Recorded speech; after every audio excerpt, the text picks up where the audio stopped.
Today I'm going to show you how to repair or reset the Xbox app on Windows 11. This can be useful if the Xbox app won't open, keeps crashing, is running slowly or isn't working properly. To do this, click on the Windows icon on your taskbar, then click on Settings, select Apps from the left-hand menu. Next, click on Installed Apps. Now find Xbox in the list and click on the three dots next to it. Select Advanced Options.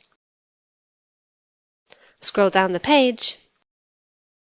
If the Xbox app isn't working properly, click Repair. Your data won't be affected. This process usually takes just a few seconds. If the app still doesn't work correctly after repairing, you can click Reset. Keep in mind that resetting the app will delete the app's data and restore it to its default settings.